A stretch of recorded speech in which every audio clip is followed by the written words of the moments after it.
ஒரு படுத்த படுக்கையா இருக்க நோயாளிகளை படுத்த படுக்கையில இருந்து அவங்களை எந்திரிச்சு நடக்கிற வரைக்கும் 6 மாத காலம் 10 மாத காலம் ஏன் வருட கணக்குல கூட பிசியோதெரபிஸ்ட்கள் எங்களோட உடல் உழைப்ப எங்களோட ரத்தத்தை சிந்தி நாங்க பாத்தீங்கன்னா ரொம்ப உடல் உழைப்பான வேலை ஒரு நோயாளியை சரி செஞ்சு பழைய நிலைமைக்கு கொண்டு வரோம். ஒட்டுமொத்த பிசியோதெரபி மருத்துவர்களும் கொந்தளிச்சு போயிருக்காங்க.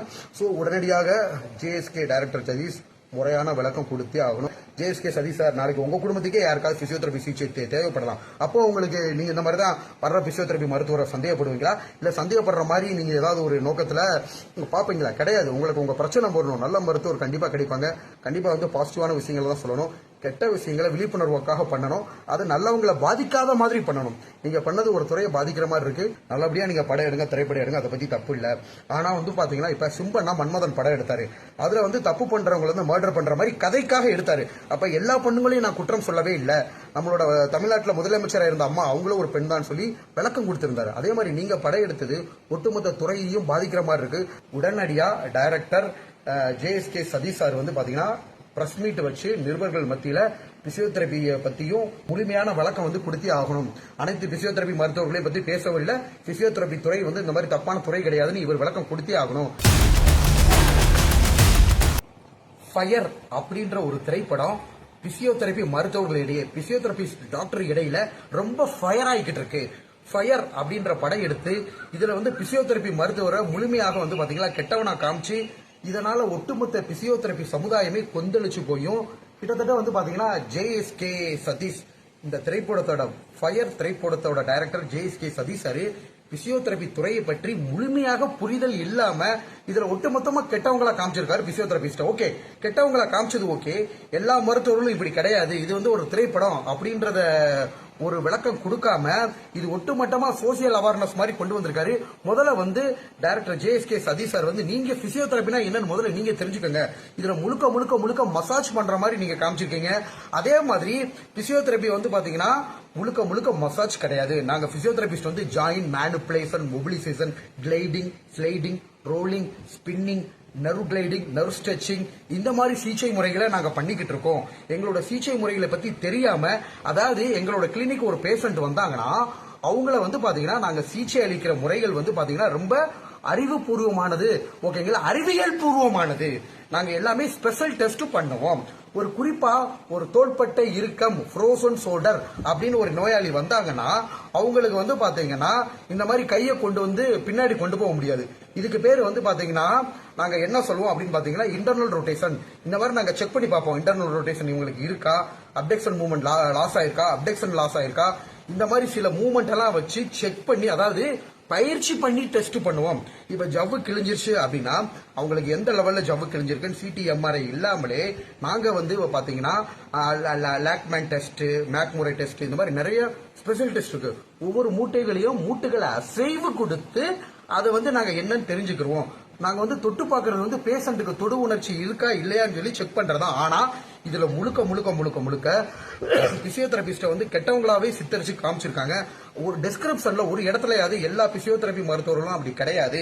இந்த துறை பாத்தீங்கன்னா முழுமையாக புரிதலே இல்லாம ஒட்டுமொத்தமா பிசியோதெரபிஸ்ட கெட்டவங்களை காமிச்சிட்டு இதை விழிப்புணர்வுன்னு சொல்லியிருக்காங்க.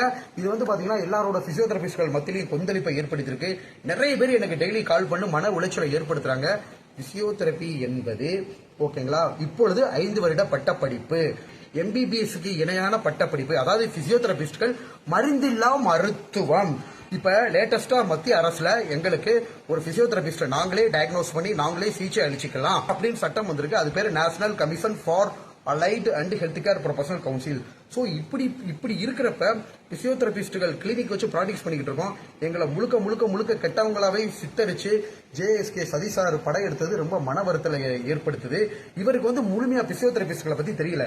ஜேஎஸ்கே சதீஷ் சார் ஒரு நோயாளிக்கு பக்கவாதம் வந்துச்சுன்னா மருந்து மாத்திரையே இல்லாம ஓகேங்களா பிசியோதெரபி சிகிச்சை அளிச்சு, அதாவது ஒரு தாய் பிரெக்னெண்டா இருக்காங்கன்னு வச்சுக்கோங்க, மாசமாக இருந்து அதாவது கர்ப்பம் தரிச்சு ஒரு குழந்தையை பெற்றெடுக்கிறதுக்கு எவ்வளவு கஷ்டப்படுறாங்களோ அதே மாதிரி ஒரு படுத்த படுக்கையா இருக்க நோயாளிகளை படுத்த படுக்கையில இருந்து அவங்களை எந்திரிச்சு நடக்கிற வரைக்கும் 6 மாத காலம் 10 மாத காலம் ஏன் வருட கணக்கில் கூட பிசியோதெரபிஸ்ட்கள் எங்களோட உடல் உழைப்ப எங்களோட ரத்தத்தை சிந்தி நாங்க வந்து பாத்தீங்கன்னா ரொம்ப உடல் உழைப்பான வேலை. ஒரு நோயாளியை சரி செஞ்சு பழைய நிலைமைக்கு கொண்டு வரோம். ஒரு படுத்த படுக்கையா இருக்கிற ஒரு நோயாளிய யூரின் மோஷன் எல்லாமே பெட்ல போய்கிட்டு இருப்பாங்க. அப்பேற்பட்ட நோயாளிய ஓகேங்களா எந்திரிச்சு இயங்க வைக்கிறதுக்கு பிசியோதெரபி சிகிச்சை முறைகள் stretching, strengthening, manipulation, mobilisation, proprioceptive, neuromuscular facilitation, இப்படி நிறைய சிகிச்சை முறைகளை கொண்டு பிசியோதெரபி என்பது சாதாரண மசாஜே கிடையாது.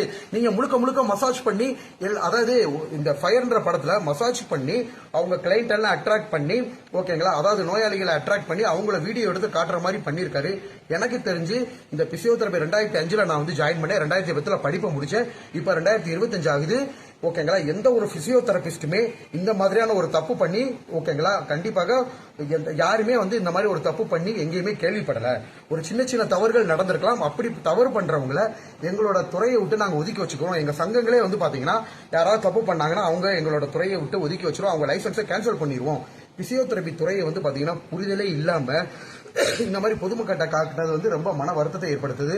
உடனடியா டைரக்டர் JSK சதீஷ் சார் வந்து பாத்தீங்கன்னா பிரஸ் மீட் வச்சு நிருபர்கள் மத்தியில பிசியோதெரபியை பத்தியும், ஏன்னா அந்த ஃபயர் படத்துல முழுக்க முழுக்க பிசியோதெரபிஸ்ட், அதுல பாலாஜி முருகதாஸ் ஹீரோவா நடிச்சு அது பிசியோதெரபிஸ்ட் ஒரு கேரக்டரை எடுத்து நடிச்சிருக்கா. அப்படி இதெல்லாம் ரொம்ப கஷ்டமா இருக்கு.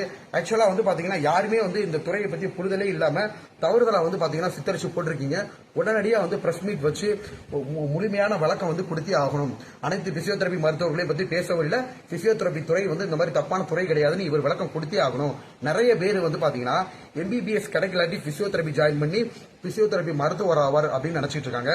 நான் நல்லா கேட்கிறேன் JSK சதீஷ் சார்ட்ட, சார் சதீஷ் சார் டாக்டர் ஆகணும்ன்ற கனவோட இந்த குரூப் படிச்சாதான், ஃபர்ஸ்ட் குரூப் பயாலஜி குரூப், இந்த குரூப் படிச்சாதான் டாக்டர் ஆக முடியும்னு 10th கஷ்டப்பட்டு படிச்சு ரத்த சிந்தி படிச்சு நிறைய மார்க் வாங்கி 400க்கு மேல மார்க் வாங்கி ஃபர்ஸ்ட் குரூப் எடுத்து அதுலயும் பாத்தீங்கன்னா பயாலஜிக்கு ஒரு டியூஷன், பாட்னிக்கு ஒரு டியூஷன் வச்சு கஷ்டப்பட்டு படிச்சு வீட்டுல பணம் பத்தாம அம்மா நகையை அடகு வச்சு கஷ்டப்பட்டு படிச்சு கடைசியில +2ல பார்த்தா மார்க் கம்மியாகி MBBS கிடைக்காம MBBS அப்புறம் என்ன ஸ்கோர் இருக்குன்னு தெரிஞ்சுக்கிட்டு அதுக்கப்புறம் பிசியோதெரபி படிக்கணும்னு ஆசை கனவோட பிசியோதெரபி ஜாயின் பண்ணி அங்க போனா பெரிய குண்டு தூக்கிப்படுது. MBBS மாதிரியே கஷ்டமான படிப்பா இருக்கு பிசியோதெரபி. அதுல ஒவ்வொரு 5 வருஷமும் 5 வருஷம் பிசியோதெரபியை கஷ்டப்பட்டு படிச்சு அதுலயும் ஒரு பேப்பர் ஃபெயில் ஆனா பிரேக் அப்படின்ற ஒரு சிஸ்டம் இருக்கு. ஒவ்வொரு 5 வருஷம் பிசியோதெரபியை நிறைய பேர் 10 வருஷம் படிச்சு கஷ்டப்பட்டு படிச்சு நகையை அடமான வச்சு அம்மா நகையை வித்து சொந்தக்காரங்க எல்லாம் கஷ்டப்பட்டு கடைசியில் 5 வருஷம் பிசியோதெரபி முடிச்சு சமுதாயத்தில் ஒரு பிசியோதெரபிஸ்ட் ஒரு மருத்துவரா வந்து அதுலயும் வந்து பாத்தீங்கன்னா மத்த மருத்துவம் மாதிரி இது ஈஸியான மருத்துவம் கிடையாது. தெருவா அலைஞ்சு பேஷண்ட் நோயாளிகளோட வீட்டுக்கே சென்று சிகிச்சை அளிச்சு சமுதாயத்தில் ஒரு அந்தஸ்தை ஏற்படுத்தினா ஃபயர் அப்படின்ற சிம்பிளா ஒரு பயம் எடுத்து ஒட்டுமொத்த பிசியோதெரபிஸ்டோட மதிப்பையும் கெடுக்கிற மாதிரி ஈஸியா பண்ணிட்டீங்களே, இது நியாயமா? பிசியோதெரபி துறை என்பது 5 வருஷ படிப்பு. இப்ப லேட்டஸ்டா சென்ட்ரல் கவர்மெண்ட்ல NCHP act, national commission for allied and health care professional council, இது வந்து பிசியோதெரபிஸ்டோட கவுன்சில். இந்த கவுன்சில்ல இருந்து நீட் எக்ஸாம்ஸ் பிசியோதெரபிக்கும் இன்க்ளூட் பண்ணிருக்காங்க. அது வந்து எப்ப நடைமுறைக்கு, இந்த ஆண்டு நடைமுறைக்கு வரப்போதா அடுத்த ஆண்டு நடைமுறைக்கு வரப்போதான்றது தெரியல. சோ நீட் எக்ஸாம்ல இன்க்ளூட் பண்ணிட்டாங்க. இப்பேற்பட்ட முறையான ஒரு அறிவியலை ஒரு பிசியோதெரபி துறையை வந்து முழுக்க முழுக்க கெட்டவங்களாவே சித்தரிச்சு காமிச்சது. அதுலயே இது சோசியல் அவேர்னஸ் சொன்னது. இதுல லேட்டஸ்டா ஹீரோ வந்து பாலாஜி முருகதாஸ் வந்து யாருக்கிட்டே உரையாடல் பண்றாரு. இதை பார்த்தா அது நிறைய பேர் திருந்துட்டோம்னு. அதாவது நோயாளிகளை வந்து பாத்தீங்கன்னா பிசியோதெரபி மருத்துவர்கள் நாங்கள் வந்து எங்க குடும்பத்துல ஒரு ஆளா நினைச்சு சிகிச்சை அளிக்கிறோம். ஒவ்வொரு குடும்பத்திலையும் கண்டிப்பா பிசியோதெரபி சிகிச்சை நீங்க யாரும் எடுக்காம இருக்க மாட்டீங்க. உங்களோட பிசியோதெரபி சிகிச்சை முறைய நீங்க ஏற்பட்ட எக்ஸ்பீரியன்ஸையும் சமுதாய வலைதளங்கள்ல நீங்க பதிவிட வேண்டும்.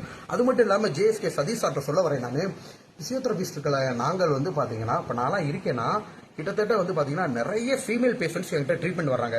இந்த படத்தை பார்த்தா பொதுமக்கள் மத்தியில ஒரு குழப்பத்தை ஏற்படுத்தும். ஃபயர் அப்படின்றது திரைப்படம் வந்து பாத்தீங்கன்னா பொதுமக்கள் மத்தியில ஒரு குழப்பத்தை ஏற்படுத்தும். என்ன ரீசன்னா, என்கிட்டயே ஜென்ஸை விட female patients back pain, neck pain, மூட்டு வலி, நிறைய தாய்மார்களே சிகிச்சை அளிக்க வர்றாங்க. என்கிட்ட வர்றவங்கள என்னோட தாயாகவும் அதுக்கப்புறம் வந்து பாத்தீங்கன்னா என்னோட வயசுல கம்மியானவங்கள சகோதரிகளாகவும் இந்த மாதிரி தான் நாங்க வந்து பாத்தீங்கன்னா சிகிச்சை அளிச்சுக்கிட்டு வர்றோம். ரொம்ப டீசென்டா, அதாவது பெண் நோயாளி இருந்தா அவங்க கூட வந்து மேல் அட்டெண்டர்ஸ், அவங்க அம்மாவோ அவங்க அப்பாவோ அல்லது அவங்க கணவரையோ கூட வச்சு நாங்க சிகிச்சை அளிச்சுக்கிட்டு இருக்கோம். ஓகேங்களா? இதுக்காக தான் எங்க பிசியோதெரபி சங்கங்கள்ல வந்து நிறைய நிறைய இடங்கள்ல வந்து பாத்தீங்கன்னா பெண் நோயாளிகளை சிகிச்சை அளிக்கும் போது உறவினரையோ கணவரையோ கூட வச்சுக்காங்கன்னு சொல்லிட்டு நாங்க ரொம்ப ஒன்லயே வந்து கவனமா சிகிச்சை அளிச்சுக்கிட்டு இருக்கோம். பிசியோதெரபிஸ்ட் அப்படின்னா சமுதாயத்தில் ஒரு பெரிய மதிப்புங்க. பிசியோதெரபி மருத்துவர்னா இப்ப நானே எடுத்துக்கேன், சினி ஃபீல்ட்ல வந்திருக்கேன். எல்லாரும் வந்து பாத்தீங்கன்னா டாக்டர் திவாகர் பிபிடின்னு தான் சொல்றாங்க. ஓகேங்களா? சோ இந்த துறைக்குன்னு சொல்லிட்டு ஒரு பெரிய மதிப்பு இருக்கு. இந்த மதிப்பு வந்து பாத்தீங்கன்னா உடனடியாக ஒரு ஜேஎஸ்கே சதீஷ் சார் வந்து பிரஸ் மீட் வச்சு கண்டிப்பாக அனைத்து பிசியோதெரபி மருத்துவர்களும் அப்படி கிடையாது, இது வந்து கதைக்காக எடுக்கப்பட்டதுன்ற உண்மையை நீங்க விளக்கம் கூறியே ஆகணும். ஒரு நோயாளி, திருப்பி சொல்ல வரேன், ஒரு பக்கவாதம் வந்த ஒரு நோயாளி வந்து பாத்தீங்கன்னா படுத்த படுக்கை ஆயிட்டாங்க, நாங்க தான் சிகிச்சை அளிக்கிறோம். அது மட்டும் இல்ல ஐசியூ, இன்டென்சிவ் கேர் யூனிட் இருக்கு இல்லையா, இந்த ஐசியூல பேஷண்ட்டுக்கு வந்து தொண்டையில ஓட்ட போட்டு ட்ரெக்காஸ்டமி போட்டுருவாங்க. செஸ்ட் பிசியோதெரபி, நெஞ்சில வந்து சளியை தட்டி தட்டி எடுத்து, அதாவது ஐசியூல இருக்க நோயாளிகளை உயிரிழப்பு வராம தடுக்கிறதுக்கு நாங்க வந்து மெயின் பங்கு வைக்கிறோம். அதுக்கப்புறம் தொண்டையில ஓட்ட போட்டுருவாங்கல்ல, சக்சன், செஸ்ட் பிசியோதெரபி, நெஞ்சில சளியை தட்டி தட்டி சக்சன் போடுவாங்க. வெண்டிலேட்டரை ஹேண்டில் பண்ணுவோம். வெண்டிலேட்டர் அதாவது பிசியோதெரபில ஆர்த்தோ, நியூரோ, கார்டியோ ரெஸ்பிரேட்டரி, இதயம் சம்பந்தப்பட்டதும் நாங்க நிறைய படிக்கிறோம். பிசியோதெரபி என்பது வெறும் மசாஜ் மாதிரி தப்பா போட்டிருக்காங்க. பிசியோதெரபி என்பது எக்ஸசைஸ் தெரபி, அதாவது மேனிபுலேஷன், கிளைடிங், ஸ்லைடிங். நாங்க பண்ற எக்ஸசைஸ் பிடி மாஸ்டர் மாதிரி கையை தூக்க காலை தூக்க அந்த மாதிரி கிடையாது. Joint manipulation, mobilisation, gliding, sliding, உடற்கூறுவியல், அனாட்டமி அப்படின்ற சப்ஜெக்ட எம்பிபிஎஸ் ஈக்குவலா படிக்கிறேன். ஏன் அனாட்டமின்ற சப்ஜெக்ட் எம்பிபிஎஸ் விட ஜாஸ்தியா படிக்கிறோம். அனாட்டமி, பிசியாலஜின்றது மருத்துவத்துறையிலேயே அதிகமா படிக்கிறது பிசியோதெரபி மருத்துவர்கள் தான். சோ அந்த அனாட்டமி, உடற்கூறுவியலோட அறிவை பயன்படுத்தி கிளைடிங், ஸ்லைடிங், ரோலிங், ஸ்பின்னிங் பண்றோம். முதல்ல நரம்பு, எந்தெந்த நரம்பு எந்த வழியா வருது, போர்ஷன், ரிலேஷன், இப்ப ரேடியல் நர்வ், அல்னா நர்வ், இந்த மாதிரி நிறைய நரம்புகள் இருக்கு. அந்த நரம்பெல்லாம் தனியா ஸ்ட்ரெச்சிங் பண்ணுவோம். சாதாரண நபர்களுக்கு, எம்பிபிஎஸ் படிச்ச மருத்துவர்களுக்கு அல்னார் நர்வை ஸ்ட்ரெச் பண்ணோம்னா எப்படின்னு தெரியாது, ரேடியல் நர்வை ஸ்ட்ரெச் பண்ணோம்னா எப்படின்னு தெரியாது, மற்ற மருத்துவத்துறையை சேர்ந்தவங்களுக்கு எங்களை பத்தி தெரியாது. அப்படி இருக்கிறப்ப ஒரு திரைப்பட இயக்குனருக்கு எங்களோட துறையை பத்தி முழுமையாக புரிதல் இல்லாம இந்த மாதிரி எடுத்தது பிசியோதெரபிஸ்ட்கள் மத்தியில வந்து ஒரு பெரிய ஒரு வருத்தத்தை ஏற்படுத்தியிருக்கு. அந்த ஐசியூ இருக்கு இல்லையா, படுத்த படிக்கா இருக்கிறாங்களா பேஷண்ட்ஸ், அவங்களுக்கு வந்து பாத்தீங்கன்னா எஸ்பெஷலி இப்ப லேட்டஸ்டா நீங்க கேள்விப்படுறீங்க குயிலியன் பேரி சிண்ட்ரோம். இந்த குயிலியன் பேரி சிண்ட்ரோம் பாதிக்கப்பட்டவங்களுக்கு தொண்டையில வந்து பாத்தீங்கன்னா இது ஒரு நரம்பு சிதைவு நோய். ஓகேங்களா? தொண்டையில ட்ரெக்காஸ்டமி போட்டு வெண்டிலேட்டர், ஓகேங்களா, வெண்டிலேட்டரை வச்சாதான் அவங்களுக்கு வந்து சுவாச கருவி வச்சாதான் அவங்களால மூச்சு விட முடியும். அவங்களுக்கு வெண்டிலேட்டர்ல இருக்கிறப்பயே மூச்சு பயிற்சி சொல்லி கொடுத்து, ஓகேங்களா, கொஞ்சமா அந்த வெண்டிலேட்டர், அதாவது அந்த சுவாச கருவியை குறைச்சிட்டு அவங்க தனியா சுவாசம் செய்யறதுக்கு நாங்க வந்து பெரிய லெவல்ல யூஸா இருக்கும். ஸோ இந்த துறையை பத்தி தெரியாம திருப்பி சொல்ல வரேன், ஐசியூலே நாங்களே சக்சன் போடுவோம், செஸ்ட் பிசியோதெரபி போடுவோம், அதுக்கப்புறம் பொசிஷன்ஸ் பண்ணுவோம், பாசிட்டிவ் ட்ரைனேஜ் பொசிஷனிங் பண்ணுவோம். எங்களோட சிகிச்சை முறைகள் வந்து பாத்தீங்கன்னா வெண்டிலேட்டர்ல ஆம்பு பேக் போடுவோம். ஓகேங்களா? நோயாளிகள் வந்து ட்ரெக்காஸ்டமி டியூப்ல அடைப்பு ஏற்படாம நான் பாத்துக்கிறதுல நாங்க ஒரு பெரிய பங்கு வகிக்கிறோம். ஓகேங்களா? பிசியோதெரபி என்பது திருப்பி சொல்ல வரை சாதாரண மசாஜ் கிடையாது, எக்ஸசைஸ் தெரப்பி. இதுல வந்து நிறைய ஸ்பெஷாலிட்டி படிப்பு இருக்கு. ஓகேங்களா? ஆர்த்தோ, நியூரோ, கார்டியோ, இப்படி பல வகையான ஸ்பெஷாலிட்டி படிப்பு இருக்கு. ஐசியூல எங்களோட பங்கு பயங்கரமா விதமா இருக்கு. அதுலயும் வந்து வெண்டிலேட்டர்ல வந்து பாத்தீங்கன்னா ஒவ்வொரு ஸ்டேஜா வந்து பாத்தீங்கன்னா அவங்கள வந்து வெண்டிலேட்டர் விட்டு வெளியில கொண்டு வரதுக்கு அனஸ்தீசிஸ்டுக்கே நாங்க ஒரு பெரிய உதவியா இருப்போம். இப்பேற்பட்ட துறையை புரிதலே இல்லாம பண்ணது ரொம்ப மன வருத்தத்தை ஏற்படுத்துது. உடனடியாக ஜேஎஸ்கே சதீஷ் சாரும் பாலாஜி முருகதாசும் பிரஸ் மீட்ல நாங்க வந்து பாத்தீங்கன்னா பர்டிகுலரா அந்த துறையை நாங்க டார்கெட் பண்ணி பண்ணலன்றதையும், இந்த துறையில வந்து பாத்தீங்கன்னா பிசியோதெரபி துறையை பத்தி நாங்க எதுவும் தவறுதலா சொல்லல அப்படின்ற உண்மைகளை வந்து நீங்க வெளிச்சம் கொட்டணும். உங்களோட படத்துக்கோ உங்களோட வெற்றிக்கோ நான் எதுக்குமே தடங்களா இருக்க மாட்டேன். நல்லபடியா நீங்க படம் எடுங்க, திரைப்படம் எடுங்க, அதை பத்தி தப்பு இல்ல. ஆனா வந்து பாத்தீங்கன்னா இப்ப சிம்பன்னா மன்மதன் படம் எடுத்தாரு, அதுல வந்து தப்பு பண்றவங்க வந்து மர்டர் பண்ற மாதிரி கதைக்காக எடுத்தாரு. அப்ப எல்லா பொண்ணுங்களையும் நான் குற்றம் சொல்லவே இல்ல. நம்மளோட தமிழ்நாட்டில் முதலமைச்சராக இருந்த அம்மா அவங்களும் ஒரு பெண் தான் சொல்லி விளக்கம் கொடுத்திருந்தாரு. அதே மாதிரி நீங்க படம் எடுத்தது ஒட்டுமொத்த துறையையும் பாதிக்கிற மாதிரி இருக்கு. அது ஒரு இடத்துல கூட எல்லா பிசியோதெரபி மருத்துவர்களையும் நாங்க சொல்லல அப்படின்ற வார்த்தையை நீங்க குறிப்பிடவே இல்லை அந்த திரைப்படத்துல. சோ சர்ச்சைக்குரிய இருக்கக்கூடிய இந்த திரைப்படத்தை உடனடியாக நீங்க மாற்றம் கொண்டு வரணும். ஆக்சுவலா வந்து பாத்தீங்கன்னா இந்த இதை நான் ஆரம்பிச்சு வச்சிருக்கேன். இனிமேல் எத்தனை பிசியோதெரபி சங்கங்கள், எத்தனை பிசியோதெரபிஸ்ட் பொங்கி எழ போறாங்க, இது எந்த லெவல் சர்ச்சையா மாற போகுதுன்றது எனக்கு தெரியல. உடனடியாக JSK Satish sir press meet ஏற்பண்ணி இதை பத்தி ஒரு முறையான விளக்கம் கொடுத்தே ஆகணும். ஒட்டுமொத்த பிசியோதெரபி மருத்துவர்களும் கொந்தளிச்சு போயிருக்காங்க. சோ உடனடியாக ஜேஎஸ்கே டைரக்டர் சதீஷ் முறையான விளக்கம் கொடுத்தே ஆகணும். ஒட்டுமொத்த பிசியோதெரபி மருத்துவர்களோட ஜேஎஸ்கே சதீஷ் சார், நாளைக்கு உங்க குடும்பத்துக்கே யாருக்காவது பிசியோதெரபி சிகிச்சை தேவைப்படலாம். அப்போ உங்களுக்கு நீங்க இந்த மாதிரி தான் வர்ற பிசியோதெரபி மருத்துவரை சந்தேகப்படுவீங்களா, இல்ல சந்தேகப்படுற மாதிரி நீங்க ஏதாவது ஒரு நோக்கத்துல பாப்பீங்களா? கிடையாது. உங்களுக்கு உங்க பிரச்சனை போடணும், நல்ல மருத்துவர் கண்டிப்பா கிடைப்பாங்க.